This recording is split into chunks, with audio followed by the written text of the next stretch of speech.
Ian from Lean Media. I got a question recently on my YouTube channel about Amazon transparency stickers.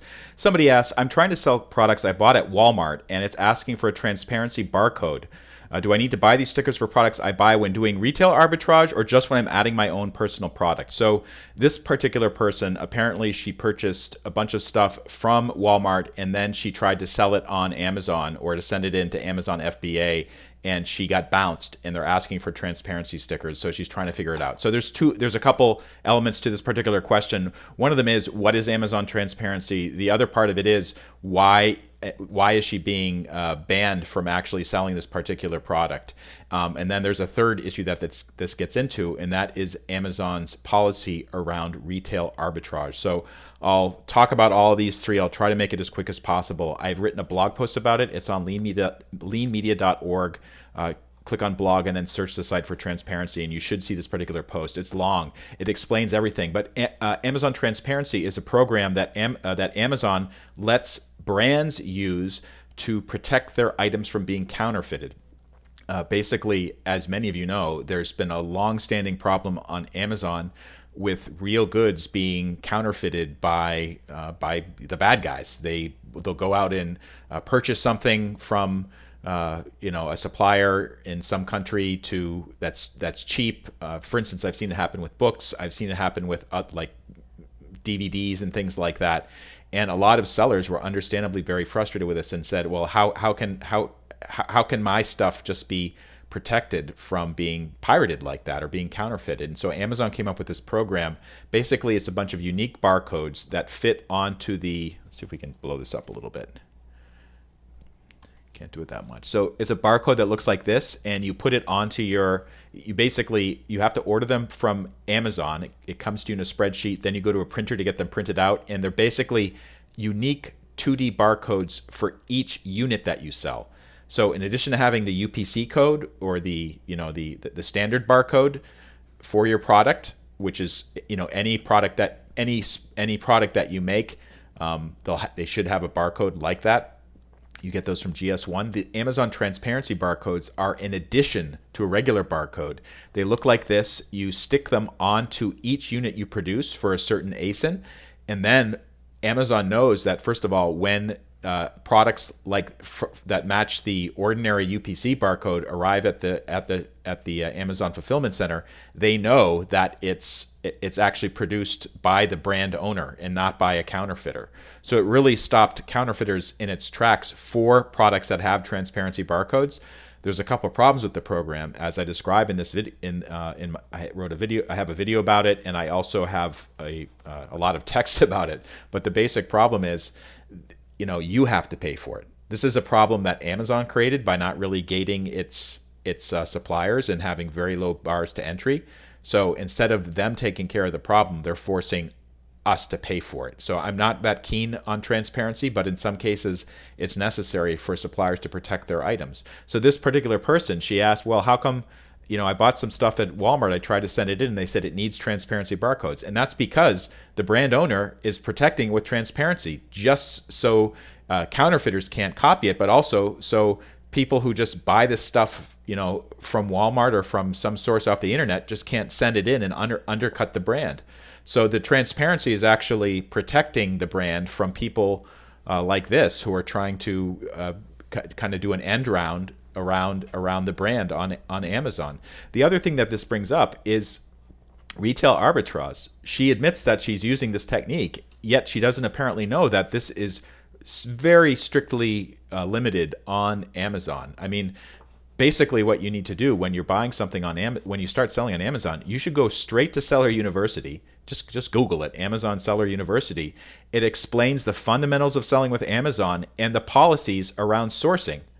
So 5 guidelines for sourcing products. Like the person who wrote that comment on my video, she should watch this video. It takes 6 minutes and it will tell her exactly what she needs to know about sourcing items. And you can't just go to Walmart or Target or buy some crap off the internet and then turn around and try to sell it on Amazon. They don't want that to happen. And the brands, they don't want it to happen either.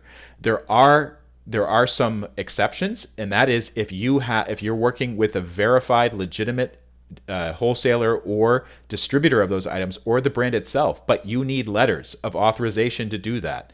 Almost none of these sellers have that. And what's happening, I think, is these sellers are Googling quick money on Amazon or side hustle on Amazon or retail arbitrage on Amazon or how to make money on Amazon.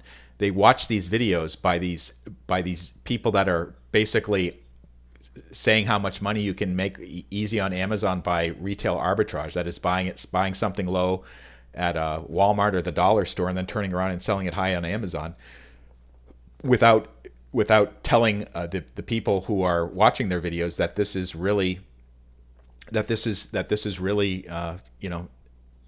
not allowed on Amazon. And because none of these new sellers, they watch these videos, they're constantly getting into trouble about and running afoul of policy. In this case, this person, she purchased a whole bunch of stuff from Walmart and now she's stuck with it. I don't know if she can return it, but she certainly can't sell it on Amazon, and she got burned because A, she didn't understand Amazon's policies, and B, she doesn't really understand the way transparency works, and she got caught up in something that she just doesn't understand. And she's not the only one. There's hundreds or thousands of people trying to get in on this every week on Amazon US. I imagine it's the same overseas, and it's pretty depressing because they get burned, they waste their time. The people that make the bogus videos telling you how to make money easy on Amazon, they run laughing to the bank because usually what they're doing is they're selling some sort of masterclass in the background. I've talked about this before. I'm sorry if it sounds like I'm rambling on about it, but I just see it happen over and over again. People never learn. Amazon doesn't do enough to shut down these jerks that are producing these bad videos on YouTube and elsewhere. So these scams and these this mess just continues to proliferate and makes it bad for other sellers, legitimate sellers who are trying to follow Amazon's terms of service, because we have to end up paying for things like Amazon transparency. We sometimes get busted by false positives from Amazon's kind of scam detection bots. It's like we get the bad end of the stick, and the people that are advertising these schemes, they get away with it almost always. So that's the end of my rant. If you want to learn more about Amazon transparency, as I said before, it's on my blog at leanmedia.org. Click on blog and then use the search window to search for Amazon transparency, and this will come up. I've written a lot about this. I use transparency for my own business because I am a verified brand. And, I think when I first started using it, I thought it was necessary because my products were relatively easy to copy, and I didn't want scammers showing up and just taking over my listings with counterfeit goods. But since I started using it maybe 5 or 6 years ago, I've actually pulled back a lot on using Amazon transparency, particularly for the products that are harder to manufacture, because I don't think people are going to go through the trouble of it. But also because in principle, I disagree with Amazon charging a lot of money to use transparency to help sellers protect their own brand, even though the sellers have done nothing wrong. This is pirates and drop shippers and retail arbitrage sellers basically trying to undercut Amazon and violate its policies. But instead of charging them money or doing something to them, we're the ones who have to end up paying the price by investing in programs like Amazon Transparency or trying to use Amazon Brand Registry to shut down the counterfeiters and pirates. And here's a little side rant. Amazon Brand Registry, most of the time it works, but sometimes it doesn't work for people that are pirating my stuff. And it's so frustrating when that happens. And then another thing that happens with Amazon Brand Registry is they don't, like if you do catch someone pirating or counterfeiting your stuff and they get taken down, Amazon doesn't do anything to really put you in contact with the legal person who is responsible. They just give you usually it's a random Gmail address of somebody. You don't even know if it's their real name. You don't know anything about them. And it's, you can't really shut them down. Like for instance, send them a legal cease and desist notice. Of course, Amazon never reimburses you for any counterfeit goods that were sold on its platform. And it's just, another reason why I'm kind of disappointed with Amazon when it comes to dealing with black hat sellers violating my intellectual property or affecting my business in negative ways. All right, rant over. Thank you so much for watching. If this video helped, take a moment to like it and follow me, and then go to leanmedia.org, click on blog or video. I have lots more content about this stuff. Thank you for watching.